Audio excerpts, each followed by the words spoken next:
I'm back again with another video. This week we'll be checking out my mushroom farm built inside a giant mushroom. As you can see in the distance, I've decided to come way back here in my base because it looks pretty cool from quite the distance. It's quite large, and we're going to be heading over there, and I'm going to show you the ins and outs and how it all works. So let me run down there real quick, and I will be right back.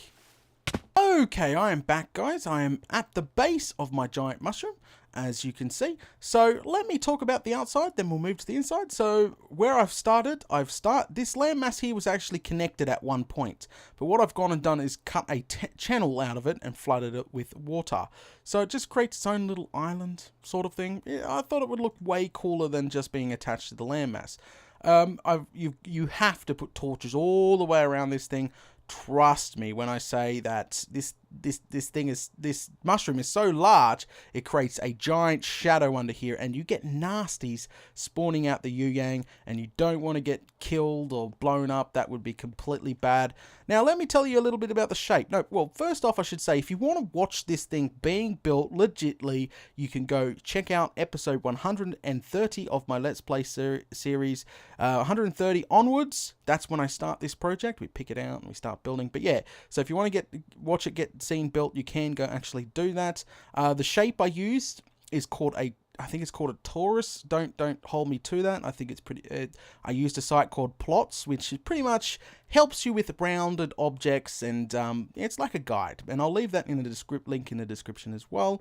So anyway, let's go inside, and I'll show you the ins and outs and how everything works. So close the door behind us, and we're going to climb the ladder to the viewing deck.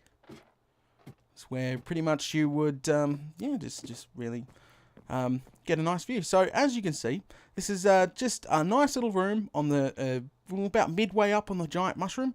I've used white glass here to blend into the white wall, so it from a distance, the white glass, if you had clear glass, it would just stand out too much and look a bit weird. So the white glass here, the white stained glass, is a lot better for this build. And yeah, as you've seen from my base over there, it is it blends in quite nicely. I've gone ahead and recycled some of the red and white wool that I had and turned it into carpet. And I've because I had a lot of wool left over here from this build. Now the wool itself came from a string farm. I have a spider spawner, which I was AFKing all the string for all the wool that you could ever want, which is fantastic. But yeah, this is all leftover stuff, all recycled, so that was fantastic. It's just really a nice viewing room. There's not much to see down here. You can AFK if you like it. You could turn it into a base. I don't know. You could do a lot of things with this space. So down here, as you can see, this is the collection chest. I have the mushrooms here, so I've got red and brown. As you can see, the chest is not really big because mushrooms, they take forever to grow. All right, so we are in the top of the mushroom itself. So let's start with the decorations, and then we'll move to the more redstone-y stuff. So what I've gone and done is put red glass in the ceiling here with clear glass to make the pattern show up a little bit more. I tried to wrap it. That's what pretty much I did. So I've got like this red wool pillars here, and I tried to like wrap it with a nice little pattern in the middle here. I think it didn't turn out too bad. It's quite lovely. Look at that. I reckon it's quite lovely. Okay, so we've just pretty much got a open area in here. I think in the future I'm going to attempt to bring some mushrooms up here. I think that would be pretty cool to have some mushrooms grazing around inside a giant mushroom. I think that would be quite cute. Okay, so let's go inside the maintenance area, and we'll start talking about the farm itself. Okay, so we have the control panel here. We have a manual and automatic. Automatic means every 20 minutes or so it will harvest by itself, which is fantastic. If you want to leave it on auto, you can. I just leave it on manual, and I come up here and harvest the mushrooms when I want to do some brewing. We have a forced harvest, so we can press that at any time to override the system and force a harvest. So what actually happens is, I'll come up here real quick.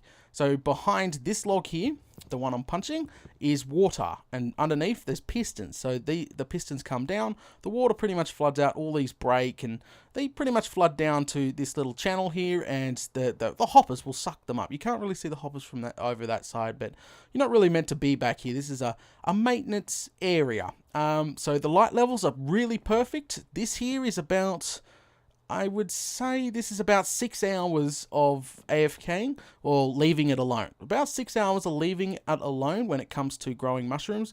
As I said, it's very, very, very slow since the old days. Mushrooms were really used to grow like crazy back in the old Minecraft days, but they don't anymore. The light levels are perfect. I think it's around 10. All these are on 10 exactly, so no mobs can spawn, but mushrooms can spread. Alright, so go have a quick look around. The whole thing is exactly the same all the way around. Now, there's really no way to get into the back of this thing, so I'm going to have to do a little break and enter here.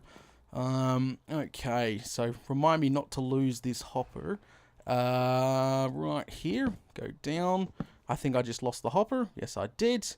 And we can pretty much get into it. So this here is the redstone. Okay, so let's start with this thing here. This is pretty much a monostable circuit hooked into a daylight sensor. So what actually happens is when the sun, I think, is coming up after a long night, it will turn off, allowing a quick pulse, really quick pulse. I mean a really quick pulse through here, triggering the system, which I'll show you the system over there. But that's pretty much the automatic part of the farm. As you can see, it's I've got a redstone repeater going into another repeater, which is actually turning the whole system off. So even if this torch went off now, it wouldn't actually send a signal to the next part. So, you know, it's pretty much turned off. Only it's on manual mode. Okay, so we'll come back here and I'll show you this little part here. So this here is a clock, very simple clock. This is how many? We've got 15 blocks in here. That is, I don't know how many seconds but that's perfect amount of time for all the redstone, all the mushrooms to be harvested, and then the water automatically turns off. So yeah, as soon as you press the button, it'll stay on for a good 7-10 seconds, something like that, and then it'll automatically turn itself off. So pretty much the redstone goes around the entire farm. I'll take you around. Yeah, it just pretty much goes around the entire farm. There's nothing really back here. I was going to half slab it. I was meant to, because I still actually get nasties in here. There's spiders that can spawn under there, but you're actually never meant to come back here. So yeah, you see, it's all the same all the way around. And it made it so much easier to put the white wool in here, because originally I built the entire mushroom red. And I went ahead and, used white wool.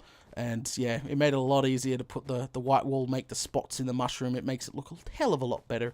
Alright, so let's get out of here real quick. And I've got to go replace all the redstone I have broken. So this line here is the force override line, which this pretty much is, as you can see, bypasses the monostable circuit here and just turns on the clock, allowing the water to flood out. Yeah, okay. Alright, so let's get out of here, and fantastic. I'm going to have to break a lot more than I originally thought, which is not good, and it's getting sucked up hoppers, which is definitely not good.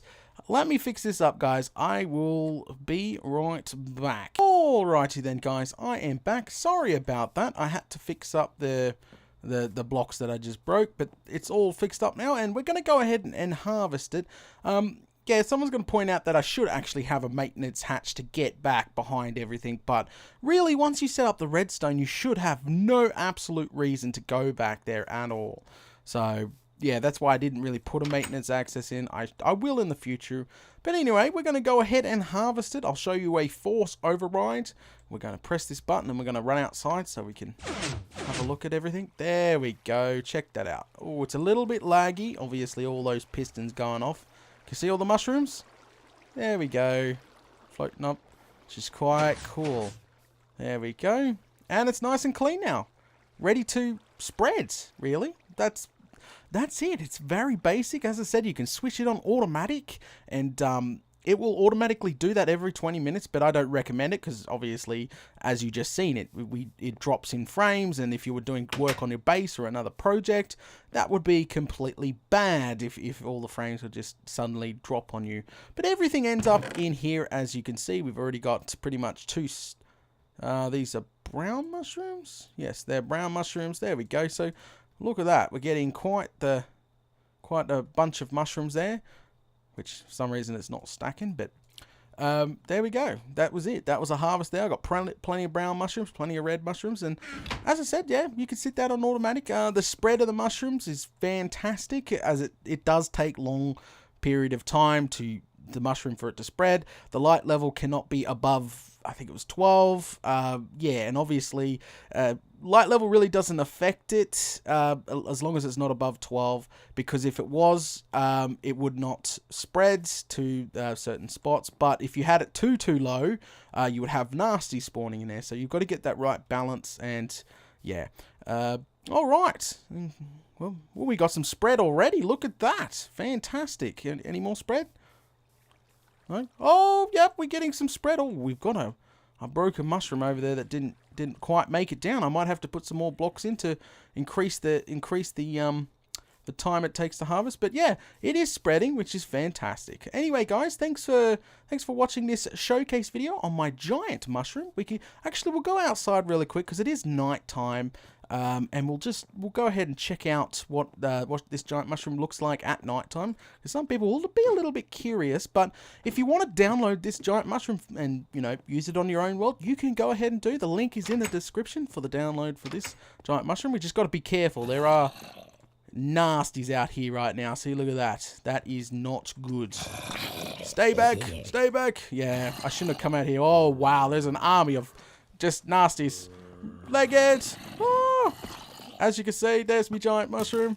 Alright guys, thanks for watching this video, and I'm going to disappear before I get eaten by everything. Ah! No! This is not good. Go away. Alright guys, thanks for watching. I'll catch you all later.